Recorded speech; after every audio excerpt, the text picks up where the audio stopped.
सज्जनों, आज हम चर्चा करेंगे कि अंत समय में छांदोग्योपनिषद में ऋषि अंगिरस घोर ने देवकी पुत्र श्री कृष्ण को किन वाक्यों का उच्चारण करने के लिए बतलाया, शिक्षा दी उसको। इसके बारे में आज हम चर्चा करेंगे।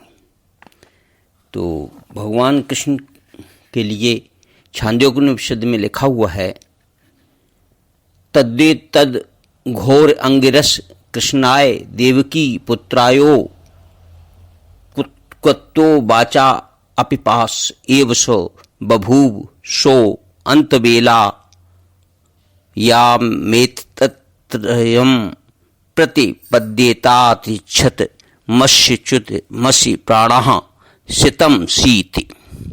ये छांदोग्योपनिषद का प्रवृत्ति 3 खंड 17। इसमें क्या कहते हैं? इसका अर्थ है, देवकी पुत्र श्री कृष्ण के लिए अंगिरस घोर ऋषि ने शिक्षा दी कि जब मनुष्य का अंत समय आए तो उसे इन 3 वाक्यों का उच्चारण करना चाहिए।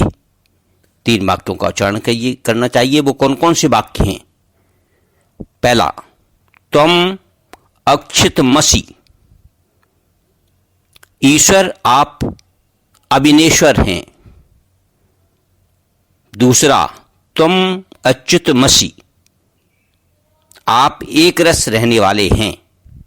और तीसरा, त्वम प्राण संसितमसि, आप प्राणियों के जीवन दाता हैं।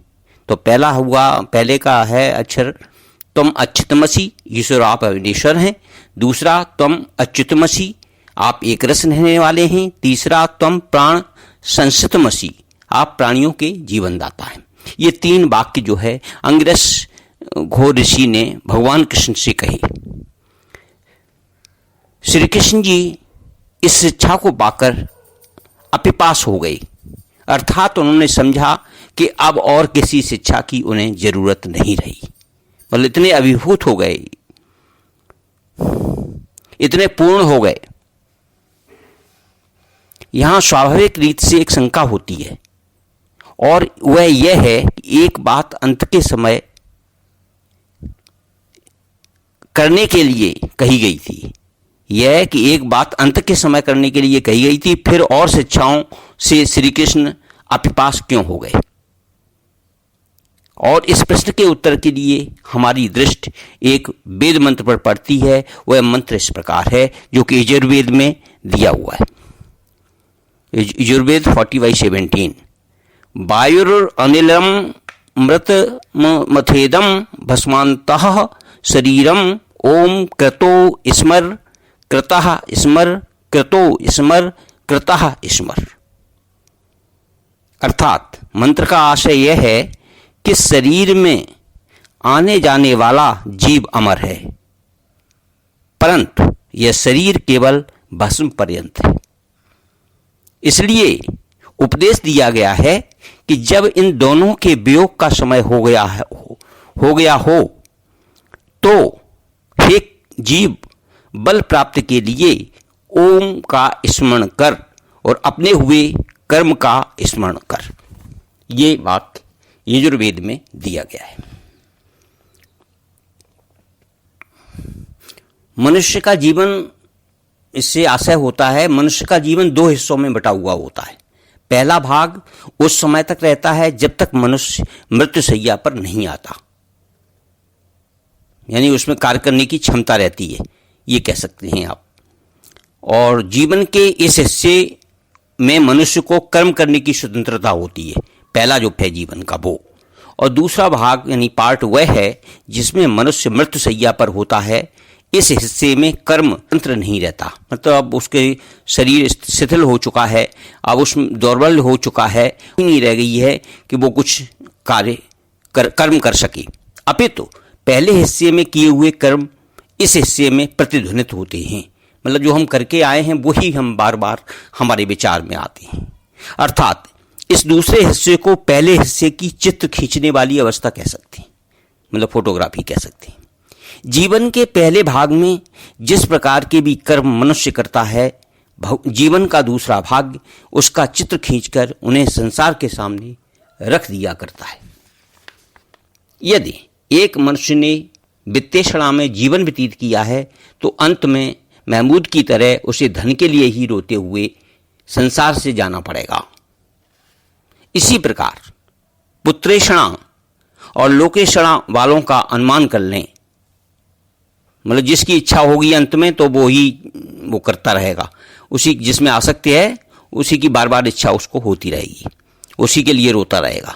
मंत्र में पहली शिक्षा ओम का स्मरण कर यह उपदेश रूप में है, अर्थात मनुष्यों को यत्न करना चाहिए, प्रयत्न करना चाहिए कि जीवन के पहले हिस्से में ओम यानी ईश्वर का स्मरण और जप करें, पहला पार्ट में, जिससे अंत में समय में भी उसके मुख से ओम यानी ईश्वर का नाम निकल सके। यदि कोई चाहे कि पहला भाग नास्तिकता और ईश्वर से विमुखता के कार्यों में व्यतीत करके अंत में मक्कारी से लोगों को दिखाने के लिए ईश्वर का नाम उच्चारण करे तो यह असंभव है, वो आप आ ही नहीं पाएगा। इसी भाव को श्री तुलसीदास जी ने बड़ी उत्तम रीति से वर्णित किया है। जन्म जन्म मुनि जतन कराही, अंत राम कहूँ पावत नाही। मतलब जन्म जन्म मुनि जतन कराही, अंत राम को पावत नाही। इसलिए मंत्र को दूसरी शिक्षा के अपने किए हुए का स्मरण कर नियम रूप में है और अटल है, अर्थात अंत में मरते समय मनुष्य के मुंह से वही बातें निकलेंगी, उसकी आकृति ही या वही भाव प्रकट होंगे जिसमें उसने जीवन का पहला भाग व्यतीत किया है, वो ऑटोमेटिकली वही निकल पाएगा। इस नियम के समझ लेने के बाद अब सुगमता के साथ उस शंका का समाधान हो सकता है जो श्री कृष्ण महाराज के अन्य शिक्षाओं से अभिपास होने के संबंध में उत्पन्न हुई थी। मतलब महाराज श्री कृष्ण ने जो ऋषि ने जो उनको शिक्षा दी वो पहले ही उन्हीं तीनों अक्षरों से वो जीवन की क्या गति है और जीवन हमें क्या करना चाहिए उससे उन्हें शिक्षा मिली। कृष्ण जी ने समझा कि अंत की वेला में त्वम अच्युत मसी इत्यादि वाक्य तभी उच्चारण किए जा सकते हैं जबकि उनका जीवन के पहले भाग में जप और अभ्यास किया हो। अतः स्पष्ट है कि अंगिरस घोर ऋषि की शिक्षा यद्यपि अंत के समय की एक शिक्षा थी, परंतु था वह वास्तव में सारे जीवन का प्रोग्राम, पूरा शेड्यूल था लाइफ का, जो उन्होंने उनको सार जो है कह दिया। इसलिए कृष्ण महाराज का अभिपास होना स्वाभाविक था। कृष्ण जी ने अर्जुन को गीता का उपदेश देते हुए इस शिक्षा का भी उपदेश किया है जो कि उन्हें ऋषि से प्राप्त हुई थी। कहते हैं गीता के 8वें अध्याय में 13 श्लोक में, ओमित्येकाक्षरं ब्रह्म व्याहरमान मनुस्मरन् यह प्रियात त्यजन देहम स याति परमां गतिम। अर्थात जो अविनेश्वर ओम ब्रह्म का उच्चारण और मेरा स्मरण करता हुआ इस शरीर को छोड़कर संसार से जाता है वह परम गति को प्राप्त होता है। ये उपनिषद या गीता में कृष्ण महाराज की दी हुई शिक्षा उपादेय, आचरण करने योग्य है, उपयोगी है।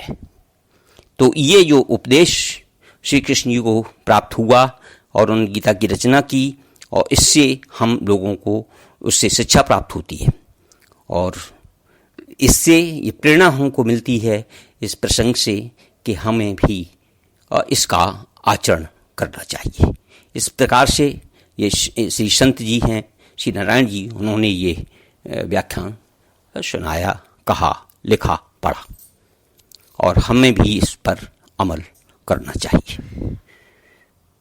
सज्जनों, यदि आपको ये है हमारा वीडियो अच्छा लगे तो इसे कृपया लाइक करें, शेयर करें और सब्सक्राइब करें जिससे कि और लोग भी लाभान्वित हो सके। ओम श्री परमात्मने नमः। ओम परमात्मने नमः। परमात्मने नमः इति।